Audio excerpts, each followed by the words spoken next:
Quel régime fiscal utiliser dans un investissement immobilier? Bonjour à vous les investisseurs et les futurs investisseurs immobiliers, j'espère que vous allez bien. Voici la question d'aujourd'hui. Quel régime fiscal utiliser dans un investissement immobilier? Alors comme vous savez, il existe énormément de régimes fiscaux dans l'immobilier, donc que ce soit la location nue, la location meublée non professionnelle, le meublé professionnel. On va pouvoir parler de SCI, un impôt sur les revenus, sur l'impôt sur les sociétés, la SARL de famille, le URL, le I, voilà.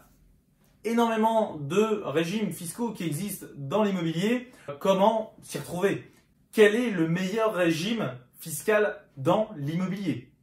Je vais y répondre tout de suite. Pour ceux qui ne me connaissent pas encore, donc je m'appelle Charles Lenoble, je suis consultant en investissement immobilier, mais avant tout investisseur. Et aujourd'hui, je vais essayer de vous répondre clairement à cette question. Alors pour répondre clairement à cette question, il n'y a pas de meilleure fiscalité qu'une autre. Chaque fiscalité doit s'adapter à chaque profil d'investisseur. Il y a une fiscalité française qui est assez lourde, qui est assez conséquente. On a énormément de systèmes fiscaux. S'ils existent, c'est qu'ils ont bien une utilité. Et ils s'adaptent plus ou moins aux investisseurs. Que l'on soit âgé, que l'on soit jeune, que l'on investisse tout seul ou à plusieurs. Voilà, il y a une multitude d'options qui sont possibles. Et donc, c'est vraiment la fiscalité s'adapte à un profil et non pas il faut s'adapter à une fiscalité. J'entends trop souvent des personnes qui me parlent de LMNP, loi meublé non professionnel, ou bien de la SCI à l'impôt sur les sociétés. C'est pas forcément les systèmes fiscaux qui sont les plus intéressants. Alors, dans la plupart des cas, oui, mais pas tout le temps. Ça va vraiment dépendre du profil. Alors, avant de continuer, si vous êtes intéressé par l'investissement immobilier, n'hésitez pas à cliquer sur le petit bouton s'abonner, la petite cloche pour recevoir une notification à chaque nouvelle vidéo. Je fais tout le temps des vidéos de ce style-là sur l'investissement immobilier.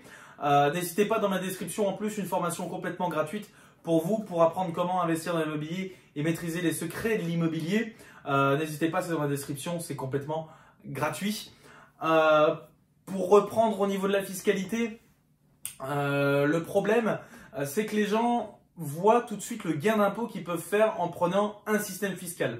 Si je prends ça, je vais gagner autant d'impôts. Je ne vais pas payer d'impôts pendant 3-4 ans, pendant 4-5 ans. Mais ils ne voient pas dans 10 ans, dans 15 ans, dans 20 ans. De temps en temps, il faut peut-être mieux commencer avec un autre système fiscal qui va nous faire payer des impôts tous les mois, peut-être un petit peu, pas beaucoup, mais un petit peu plus qu'un autre.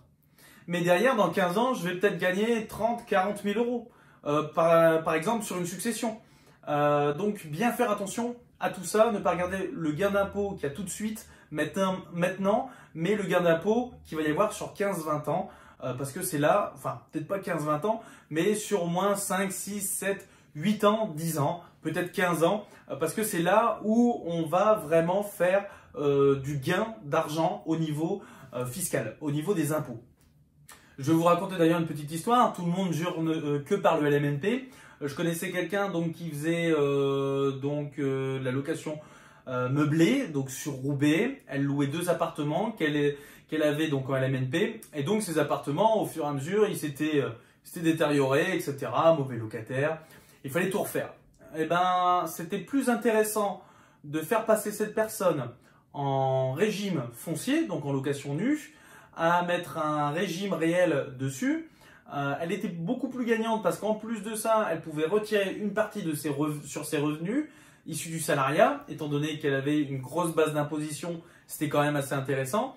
C'était beaucoup plus intéressant que d'utiliser des amortissements, etc., qui sont utilisés comme dans le LMNP. Donc au final, le LMNP c'est bien, peut-être qu'on a des amortissements, etc., il y a des choses qui sont déductibles, mais par contre, dans certains cas, c'est pas toujours la meilleure des solutions. Et au final, c'était le régime de la location nue qui était donc prioritaire par rapport à mon client qui refaisait donc ces 2 studios dans la ville de Roubaix. D'ailleurs, j'ai une petite question pour vous. Vous, quel régime fiscal utilisez-vous? Utilisez-vous le LMNP? Utilisez-vous la SCI LIS, l'IR, la location nue? Mettez-moi ça en commentaire, ça m'intéresse beaucoup. En tout cas, sachez qu'il n'y a pas qu'un régime fiscal à avoir. Moi, par exemple, je fais du LMNP, je fais de la location nue. j'ai une SCI, j'ai une société à l'étranger. Voilà, j'ai vraiment tout un système au niveau fiscal qui me permet donc de gérer mon patrimoine. Donc, il faut savoir ça aussi, dans l'immobilier, on ne se cloisonne pas qu'à un seul régime fiscal, mais peut-être plusieurs à l'avenir, en fonction dans quel type de bien vous investissez, avec qui, le type de bien que vous investissez, combien de temps vous allez le garder. Voilà. Donc, il faut savoir qu'il n'y a pas de régime particulier à avoir, enfin, un vrai régime à avoir dans l'immobilier. Souvent, quand on est un gros investisseur, on a plusieurs types de régimes fiscaux pour nos biens immobiliers. Vous l'aurez donc compris, donc le jour où vous investissez, je vous conseille d'aller voir un avocat fiscaliste ou un expert comptable, commissaire aux comptes, qu'il puisse donc mettre en place un système fiscal ou des systèmes fiscaux en fonction de votre profil d'investisseur. Cela permettra de vous faire gagner énormément d'argent sur vos opérations immobilières. Et je vous conseille de prendre un expert comptable qui a déjà investi, qui connaît l'investissement immobilier. Voilà, j'espère que cette vidéo vous a plu. On se retrouve dans une prochaine vidéo.